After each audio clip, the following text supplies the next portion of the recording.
Oui, oui, oui. La grande découverte TV. Chaîne ya Banambuka. Tobo sana te ko s'abonner na YouTube. Coucou la famille, bienvenue sur notre chaîne La Grande Découverte TV. Bandeko, un grand merci na babone na biso nyonso. En tout cas, merci infiniment na ba commentaire na bino, na ba remarque na bino, bozo sa biso, ezo sala biso kaka bien bandeko na ngai. Voilà, bandeko lelo na ele bino sujet moko, eza sujet ya pasi, eza histoire vraie o ezo leka na couple ya ndeko na biso moko ya mwasi na mobali na ye. Bandeko en tout cas, bokota bo like, bo partager, bo cha ba commentaire, ba conseil na bino ekosunga ndeko oyo. Voilà bandeko.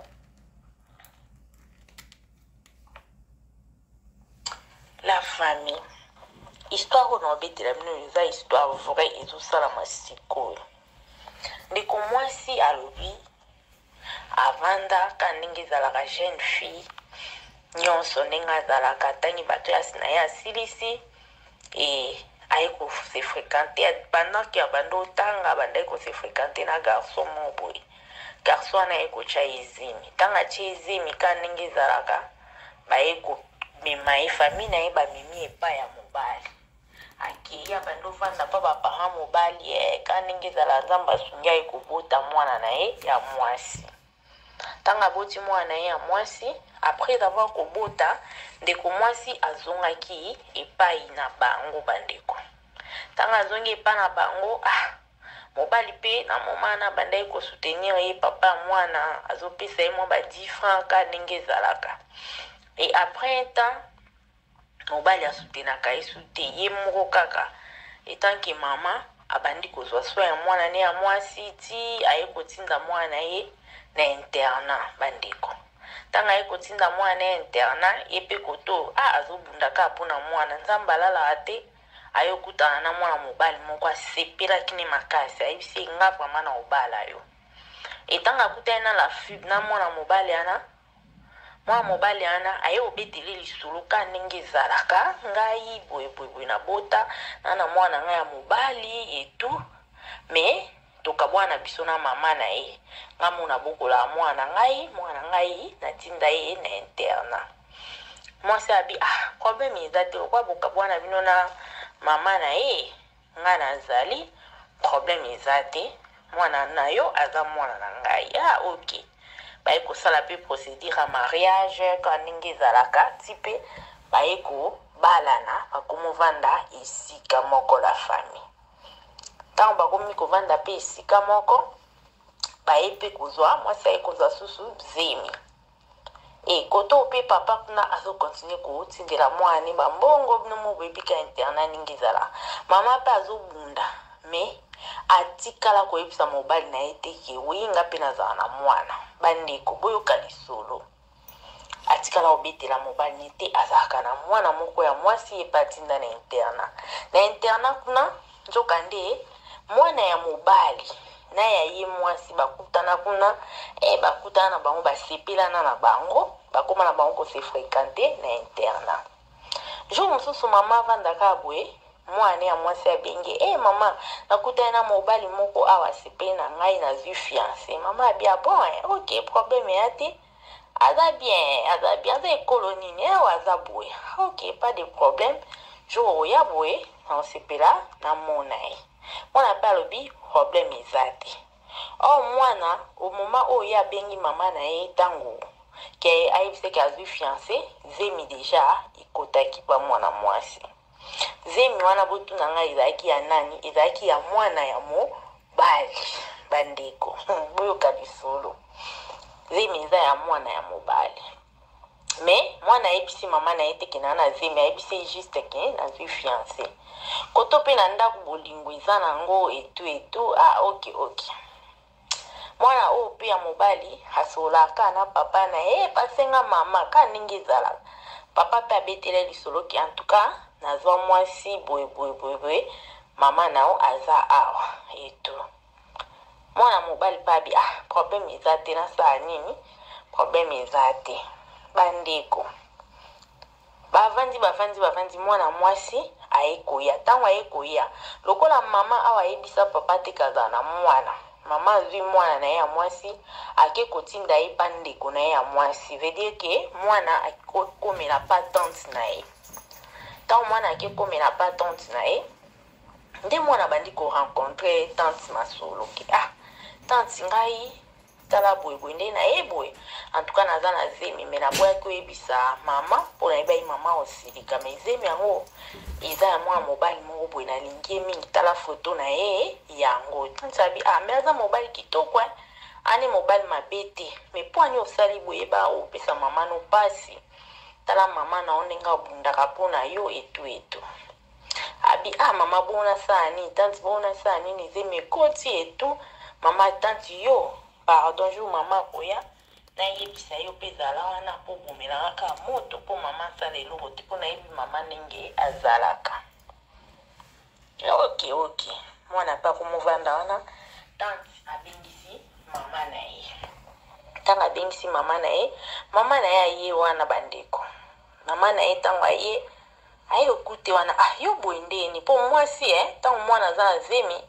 mama ode abota okoyeba zemi mpo zemi elakisaka vraiment eza na mwa basymptome zemi etu yo boye ndeni te mama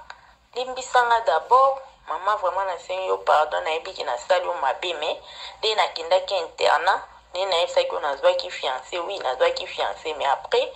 en tout cas zemi eyaki okota nde yango moni nazongi ya parceke naa na zemi babengani nga na interna naza na zemi ya garçon oyo kombo na ye Intel mama mba moko asimbi motu parce que mama atali garçon wana alobi garçon oyo wana ayebi keza mwana ya mobali na ye ntango mwana mba moko ayebisi mwana ayebisi mama ndenge eza boye tosala mbamo libala kose dérange na yo te azobalanga mama mbamo abi te nalingi libala wana te mama kati mbamo nalingi libala wana te bandeko mama telemi asiliki alobi nalingi libala wana te libala wana eketikala kosalama te tante abi ndeni kambala moko kati ke olingi libala wana te mwana ye bien sûr asali mabe aza na zemi mais pourquoi yo mbala moko lobi olingi libala na te entre temps mobali alobi azo assumer responsabilité na ye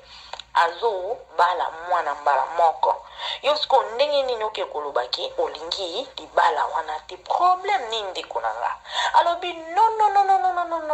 mwana mobali wana te nalingi libala wana te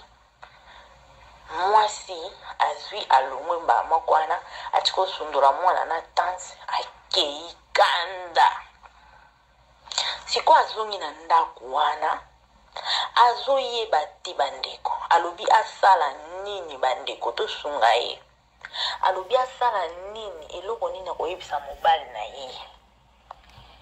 asala nini ayebisa mobali neke abota to te ayebisa mobali neke mwana na ye wana aza na zemi to te donc azoyeba te eloko nini asala alobi bandeko na nga nazolala te na oyebelo wa osala te epi ye mwana na nga ya mwasi nayebisa eke mwana wana aza mwana ya mobali na nga oyo azolinga bala ye to nasala nini bandeko na nga numero eza afishe wana bobenga bopesa ndeko na biso conseil na problème oyo ekweli ye asala nini la famille parce que yango moni ndeko bandeko na ngai tango toza na relation mo quelconque comme conseil bandeko eza malamu bandeko na ngai tango deja mobali azoya koapproche alinga yo eza important koyebisa ye deja ndenge yo ozali bandeko yebisa mobali kenga na bota soko babota bino na bapapa mibale okoki mpe koyebisa problème ya te parce que tango oyebise bongo ye mpe soko abota eza malamu alakisa mwana oyo mwana nga te bandeko kobomba eza na ntina te bandeko na nga sikobota na likambo ekomeli ndeko na biso ya mwasi mwana ya mobali na ye asente mwana na ye azoyeba te asala eloko nini bandeko na ngai azoyeba te ndeko na biso ya mwasi azolela bina ayeba te nasala nini seke libala na ngai oyo ekokufa paske nabombela mobali na nga banda kalaki nga na bota tovandi ayebi kaka mwana oyo ya ngai ya liboso eza oyo nasimbi na maboko oyo toboti na ye me ye ayebisanga ke ye aza na mwana bandeko e aloba mpe verite ke mwana azalaka na interna bandeko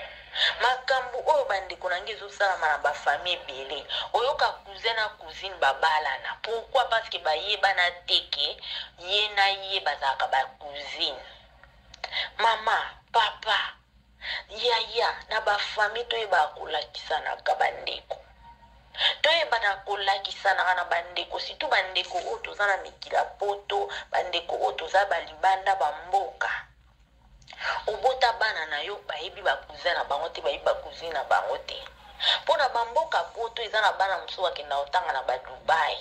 eza na bana mosusu bakenda kotanga na bamboka mosusu basepela na bango ke kotanga na bapays mosusu bandeko bamosusu basepela na bapays d'Afrique mpo kuna soki nakesala natangi na poto metango nakesala kuna nakozala na mbongo ebele supposant ke cousin na ye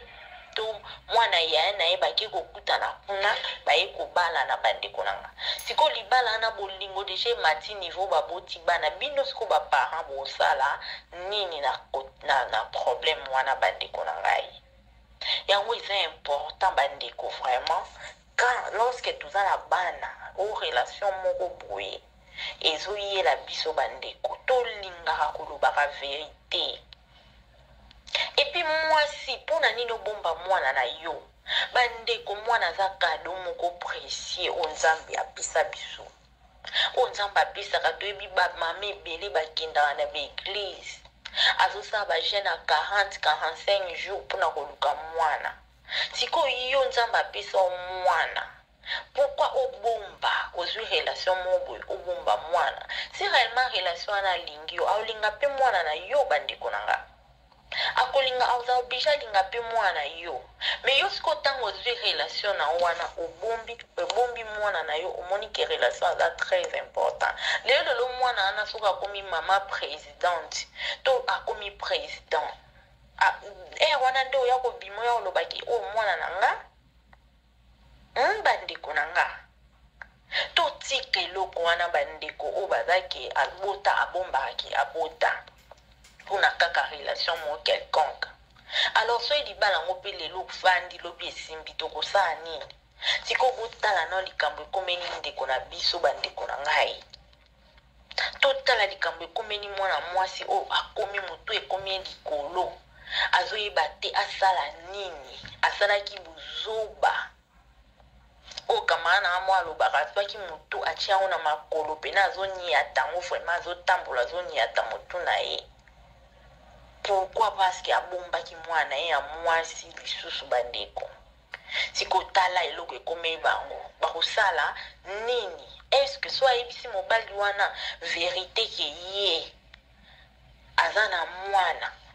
azalaka na mwana ngo azala na interna mobali wana akomona ye nani est-ce que mobali wana akovanda na ye kaka to ndeni bandeko na ngai problème toza nango yango oyo bandeko tosunga ndeko oyo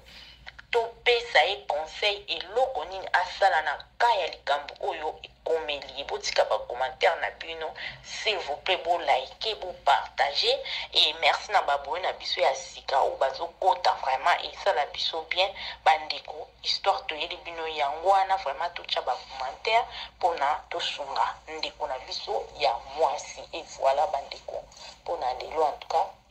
tosuki awa bisous bisous bisous bye tomonani mbala ya nsima.